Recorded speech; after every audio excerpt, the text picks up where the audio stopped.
Hello, I'm Andrew Mazzone, President of the Henry George School of Social Science. Welcome to Smart Talk. On this program, we will discuss controversial topics with leading economists from around the world. We think you will find them interesting. Today's guest, who is joining via Skype, is Dr. Ravi Batra. Dr. Batra is a professor at Southern Methodist University. He is also the author of 6 best-selling books, 2 of which appeared on the New York Times bestseller list. He has appeared on CBS, NBC, CNN, ABC, and CNBC. Dr. Batra's work focuses on his idea that financial capitalism causes excessive inequality and political corruption, which then lead to financial and economic crises. Dr. Batra, welcome to Smart Talk. Dr. Batra, thank you for joining us here on Smart Talk. It's a real pleasure for me because I've been a fan of yours for at least 15 or 20 years, and I want the audience to know that you were one of the first economists to actually pinpoint and dissect the problems that were emerging in the American economy. And you are a great American patriot for pointing out all of these issues over so many years. So I want everyone to know that. Your work speaks for itself, and we're going to talk about a summary of your work, which is encompassed in a new book that hasn't been released yet, called End Unemployment Now by Dr. Batra. I have read it, and I think it is just an outstanding compilation and summary of your work. Very seldom can you see a book that encompasses not only the theory, but the recipes and the cure for the problems that ail us. I want to give a framework to your work that goes back to World War II, the end of World War II, where essentially the United States set up the Bretton Woods system, the dollar being the key currency. And I believe the American policymakers decided that there would be 3 centers of capitalism, Germany, Asia, China, but then Japan, and then the United States, and that this supposedly would have ended autarky, or countries developing against each other, by enclosing their borders and opening up free trade, which they considered to be the problem of the world. This is not proven to be the case, and your work kind of demonstrates that. But I wanted to start off with that, and by saying the golden period from 1945 to 1970, the world came out of the destruction of World War II. The United States was preeminent. Its manufacturing was preeminent. Unions were strong. It was a golden period, and then it went wrong. And of course, how it happened and why it happened is the important thing that we're going to discuss here. Now, you've kind of pinpointed that the tax cuts of the Reagan administration were kind of the key to the change of the paradigm that the Americans were following. Your comments on that, and why did it take to the 1980s, and why did American policymakers decide that they had to make a shift here? And your comments on that. Well, I'm glad that you're starting off from the Second World War on. And the US economy was in a great shape at that time. The main reason was that while we had very large firms, we had oligopolies and giant firms at that time, but we also had powerful unions. So we did not have free markets, but the power of oligopolies was counterbalanced by the power of unions. So the result was that whenever productivity went up, real wages also went up in the same proportion or pretty close to that. So in my mind, these two are the main variables that determine the strength or the prosperity of an economy. See, economics is simply supply and demand. As long as we remember that, it is very easy to understand almost every area of economics. Now, the main source of supply is labor productivity, and the main source of demand are real wages. So labor productivity keeps rising because of new technology new investment, and also sometimes maybe because of free trade. So supply keeps rising, and then demand has to rise in the same proportion. Otherwise, there is an imbalance between supply and demand, and that imbalance would cause a lot of problems. There could be layoffs, there will be a lot of poverty if real wages don't rise. But from 1945 to about 1970, real wages were rising as fast as productivity, and so we did not have much of a problem. And people say, we had very high uh, taxes at that time. Income tax was extremely high as, if you recall, 75 to 80% on top incomes. Corporate tax was also incredible, but these things did not matter because real wages were keeping up with productivity. There was a balance between supply and demand, and the Why did they do that? Why did they feel the need to do that? Or did they understand the repercussions of doing that? well, they did that for mainly because the Reagan tax cuts principally were because Reagan himself was sick of paying very high taxes. Uh, it was all right for him if he was making a lot of money through the system, but he didn't want to pay the kind of taxes that he was paying, tax rates that he faced, and so he himself didn't like the system. And then convince everybody else to that supply side economics, well, tax cuts are great for the economy. Okay, but if I looked at from an empire point of view, if I looked at this not from an American point of view, but from a financial point of view, and I said to myself, well, I don't mind changing the tax rate, lowering the marginal tax rate at the upper end, and loading the taxes on the lower end, knowing that I'm going to cause the very problem that you discuss, which is the divergence between productivity and wages. And not only that, but I'm willing to outsource. I see rising Japan and Germany. I want them to be strong. I want a bulwark against communism. If I have to do this and allow them to build up and export into the United States, allow kind of an unrestricted free trade, I'm okay with the divergence in American labor. In effect, I'm going to sacrifice American labor to consolidate a world empire, knowing that this is going to happen. See, you need to export a lot of goods only when there is not enough domestic demand. Otherwise, if there is plenty of domestic demand, you don't need to rely so much on foreign trade. And so the need for export or export surplus arises only when wages don't keep up with productivity. Because if supply rises faster than demand, then the one choice you have is to send the extra production abroad.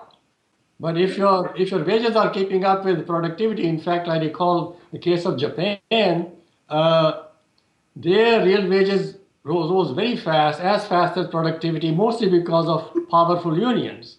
And until about 1965, they did not have much of a trade surplus. And they didn't need it because their domestic market was growing very fast. And then there was this oil shock in the 1970s, and Japan faced a huge oil bill from abroad. That's when they decided that they needed to export as much as to pay for all these oil imports. So their export surplus or trade surplus started to rise in the 1970s. And until then, they really did not rely much on foreign trade. Now, opening up your markets is one thing, but tolerating a huge trade deficit is something else. Now, free trade is fine as long as, first of all, it is among nations with similar wages, and secondly, there is balanced trade. But we haven't had that since 1981, and we have had the worst of many worlds, government spending a lot of money, and the Federal Reserve bringing interest rates down in order to boost spending artificially through borrowing. So we did not need all that if your wages keep rising. You don't need an export surplus then, and you don't need budget deficits and so on. So saying that it's because we needed Japan to export more is not really right. It's only that the president wanted tax cuts because he was sick of paying very high taxes. And by the way, there were really no real tax cuts because they cut the income tax rates on one side and raised all other taxes on the other side, like payroll tax, social security tax, gasoline tax, excise tax, all other taxes went up. So, but still the budget deficit was horrendous, and the reason was rising productivity and wages not keeping up with that. All right, but they did, you could argue that they understood that raising the taxes on lower income people and cutting on the marginal higher income people would basically kill purchasing power at the low end, and if they had a deficit spend to make up for it, those deficits would create profits at the high end. So it was a virtual cycle for upper-ended people for this to occur, even if it was decimating American productivity. So if you look at it from a conspiratorial point of view, which I hate particularly doing, but if I'm a banker and finance guy in America and I want a global world and I'm willing to allow productivity in America to outrace wages, knowing that I can create money to borrow and plug the difference for a while, and if I have the deficit spend, and if I have to allow exports coming in, I'm pushing labor down more. I'm allowing the rest of the world to emerge, and the American middle and working class would be a willing victim over the 30-year period. And what's so bad about that if I'm a New York banker? Well, that's right. Bankers made a lot of money, and even now they are making a huge amount of money uh, at the expense of the poor and the middle class. See, when they cut these tax rates sharply in 1981 and even later on, they kept cutting these tax rates. In 1986, there was even a bigger tax cut. So the budget deficit had to rise. And their theory was that their theory was that when the American people, especially these companies, have a lot more money in their pockets, they would invest the money. But why would they invest the money when there was not enough demand? Because demand comes from rising wages, and if wages did stop rising after 1981, so there was not much of a demand. So what happened was that all these corporations and the wealthy individuals, they got these tax cuts and loaned the money, loaned that benefit back to the government to finance the budget deficit. So they had the best of all worlds. They're getting money from the government and then lending it back at 10, 12% back to the government. And the so-called supply side economics and the people who defended these tax cuts kept saying, well, this is great for the country. This is free market. This was great for the wealthy individuals, but bad, horrible for everybody else in the United States. Okay, well, they also allowed large corporations, as you've pointed out, became heavily deregulated. The antitrust trust provisions that were in the Sherman antitrust laws and so forth were ignored. Mergers were allowed to go on. Oligopolies and monopolies were allowed to proceed at a pace, and then further controlling markets and not allowing wages to keep track with productivity. And then they could export overseas. They could outsource. They could do the work that American workers would do. They were allowed to bring it back, tariff free, and they're investing overseas. They're not paying tax overseas. They're bringing the work back, the products back here. Americans can't really pay for them, so they have to borrow money. So they allow money to be created to close the gap, and they're making tremendous fees on that, and they're making tremendous fees on deficit financing, and they're consolidating a world system. If I'm sitting up there with the bankers in New York, I absolutely am in total love with this system, because I live in a world that's hermetically sealed. I live in New York, I live in Boston, I live in Washington. And my country is that country plus all the leading capitals around the world, and all my friends are the leading elites all around the world. And the rest of the world can go dark as far as I'm concerned, as long as they don't figure it out and really complain about it.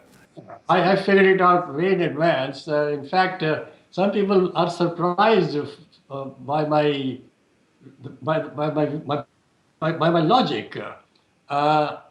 For instance, I mean, you might recall the George Bush bailout of financial institutions. It was sometime in 2008. He bailed a lot of people out, and at that time, the oil price had come down to about $30 per barrel. And somebody asked me, well, what's going to be the effect of this bailout? And I said, this is going to be horrible for the American economy. Bankers would make a lot of money, but your oil prices are going to go back to $100 per barrel. Everybody's shocked. He said, what has the bailout got to do with oil price? I said, well, the money will sit idle in the hands of these bankers because there's not much demand for their borrowing. People don't have the collateral left anymore to borrow money. So money will sit in the hands of the bankers, and they would then use this money to speculate in oil, and your oil is going to go back to $100 a barrel. And that's exactly what happened. So the theories that these people offer are simply self-serving. For instance, there is this well-known theory that free trade benefits the consumer. And if you don't go deep into it, yes, tariffs bring down prices, so consumer benefits. What's wrong with this idea? Well, what's wrong is this. Historically, the United States had high tariffs, and then the US became an industrial giant in the world. They wanted to introduce free trade, and in 1916, they introduced 1914, they introduced the 16th Amendment to the Constitution that permitted the income tax to replace the tariff. Now, this is free trade means replacing the tariff with the income tax. So the same consumer who faces lower prices from the elimination of tariffs has to pay the income tax. So where is the benefit to the consumer? I don't see any benefit to the consumer at all. And in fact, the same Republicans were dead set against free trade at that time because they knew they would end up paying the lot of income tax. And that's exactly what happened historically. We got goods very cheaply from the rest of the world, but our industrial base was destroyed. And today we have only 8% of our labor force working in manufacturing. The fact that all of this has occurred, there are smart politicians and smart economists that had to know the effects of all of this. And yet it was allowed to go on. And we have to come up with an answer why. Yeah, it cannot go on for a long time. And today we are in a world where the antitrust laws are hardly ever enforced, and mergers keep occurring. Mergers themselves cause layoffs and create poverty while raising productivity at the same time. So it creates they create big balance in the economy. So we have to do something. We have to get rid of this monopoly capitalism, which raises productivity but not wages. Utilities could abuse their monopoly power a lot, but they're not allowed to do that because their rates are set by the government, the state governments. So something similar the president can do. For instance, this FDIC. FDIC works for the president, and the FDIC is authorized to start a bridge bank from out of bankrupt banks. But what this FDIC could do, FDIC could create its own bank, appoint its own managers, and tell them to charge only 5% interest on credit card balances because they're getting money basically free from the Federal Reserve. So if they charge 5%, they would still make a lot of money. But all these credit card owners will have to pay only 5% instead of the current 15 to 20%. So just imagine, first of all, their poverty would go down sharply. Plus, it would free up so much money, it would be like a hefty tax cut for them. That's clear. You described a policy to rein in finance by putting in competition. The president could also enforce the antitrust regulations and the anti-monopoly regulations if he so had the will to do so. And the question is, Obama, for example, is a smart man. You can't really say he's not unaware of what you're saying. The question is, why can't he do it? And I want to take it aside. In your book, you describe a meeting that you had before you wrote the book with Nancy Pelosi, who was then the Speaker of the House, and she gave you an audience, and you described all of the things that could be done to change this economy. And I think she gave you a good reception. But the question, of course, is what could she do even if she was sympathetic to this? What could she do to influence the government, which in effect is an emergent system now with a certain amount of built-in momentum, with a certain amount of people feeding off the profits from it, and the ability to implement your solutions, which are the perfect solutions. Well, I met Nancy Pelosi in 2010, and at that time they had declared the recession over, but unemployment was extremely high, wages were still not rising, poverty was going up. So she wanted to do something special at that time, and also she was facing elections in November, so she wanted to do something new. And I explained to her the connection between wages and productivity and how this is the main reason why we have high unemployment. And after talking to me for a little while, she understood, yeah, supply and demand, everybody understands those concepts. And she was thrilled to hear my ideas. And she was going to call Ben Bernanke that day, the Fed chairman at that time. And she was also going to meet the other people and was going to invite me to Washington, D.C. So she really liked these ideas. But then what happened in November, the elections, the Republicans took over the House and she lost her speakership. I have outlined about 5 or 6 simple steps the president can take. The president has nothing to lose. In 2 years, he will be leaving office, and he still has enough time to have a tremendous legacy for himself. I admire the man. I really admire him. I voted for him. It's not that I'm a Democrat, but I voted for him because I liked his courage at that time. But after getting elected, his choice, people who advised him, were the same from the Clinton era, and that was the problem. He got bad advice from them and reinforced monopoly capitalism. That was the problem. He reinforced it. Even now, mergers are being permitted. Recently, there was a merger between American Airlines and US Airways. And I was wondering, what in the world? What for? Both of these are profitable companies, but they allow them to merge. And now when you go, there are hardly any seats available on airplanes. The seats are cramped. And the consumer suffers, but they don't care. That's the problem. Well, Ravi, let me say you've outlined 10 propositions in your book that I'll absolutely guarantee, and any reasonable person would guarantee, that you could change this country around. And I'm going to read them. Essentially, reverse the tax cuts of '81, enforce the antitrust laws, don't allow oil industry mergers to the extent that they were allowed, and in fact, break up mergers of any large companies that restrain trade. Check the use of unrestricted outsourcing. Don't ignore the trade deficit as being meaningless. Reverse the repeal of the regulations that were repealed, like Glass-Steagall, and just stop the bailouts and again on the taxation, and reverse the taxation of taxing poor people and move the taxes at the higher end, and things would boom. I think there's no question about that. The question, of course, is who would implement it, who's in power.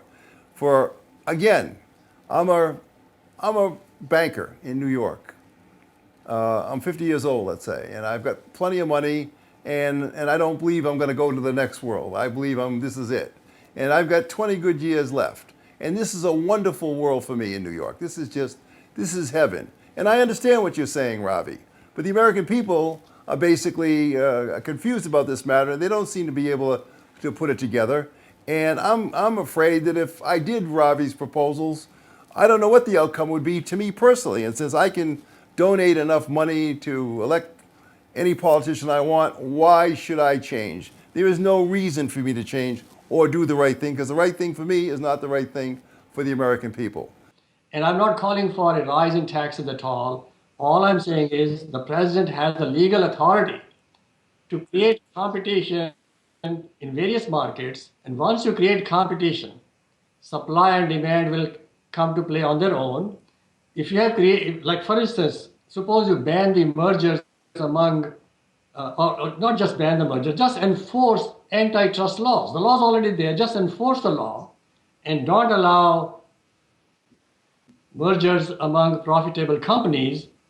There won't be layoffs from them, and there will be, and if I'm not even saying break them up, because you can't break up the companies without going through Congress, but you can create competition for them. You can create competition for banks, for companies that import medicines, for companies that deal with oil, retailing. Almost all areas are there for which the president can, on his own authority, create competition. He does not even have to skirt the democratic process. He does not have to skirt Congress because the laws are already there. But it does require the president to have the moral courage to do that. It does require action. It does require courage and action and stand up to the banking interests and the oil giants and so on. It does require courage. But if the commander in chief would not show courage, who else would? Good point. A good point. But again, the world may be accidental in some respects, but not in all respects. The president and his party have tremendous incentive to get away from the status quo. They don't have to control the Senate. They don't control the House. They have lost these elections again and again. And the president does not seem to have much of a legacy left for him. So they have a tremendous incentive to change the status quo. And what I'm saying is, suppose the president did something, just took one action that brings the credit card interest rates down to 5%. I guarantee you that in the next election, his party will control both houses. The people are very sick of these bankers. They are paying millions of dollars in compensation to the CEOs and charging the poorest people, those who have been unemployed for a while, they're charging them 15 to 30% interest rates while they're paying 0% or nearly 0% interest to the Federal Reserve. Well, let me say this. You've written the policy book of a lifetime. It's a culmination of all your work, which has been tremendous over the years. And if we send a copy of this to President Obama, if he read this and acted on this, I agree with you. He'd be the greatest president of the last 100 years. That's right. He'll be just like Roosevelt. He'll be like FDR. Yeah, I'm going to send him a copy of this book free, because this is the one book I would send that man that would give him the answers if he has the courage to act upon it. I really thank you for all your praise, but I really don't deserve it. These are the circumstances, and somebody has to point it out what's the right way. Well, Ravi, you've done it and suffered, personally from it, because you've been outspoken. You've been way ahead of your times. This is not new for you. You were pointing out the trends 15 years ago. There are many people who have followed your work and have admired it. I personally am glad you wrote the culmination of your work. This is this is a handbook of what to do. So thanks for being on the show. Love to have you on again. And I wish you the greatest of luck to have this book become the policy description of this country for the next 5 to 10 years. The American people would be happy if that were so. Thanks a lot.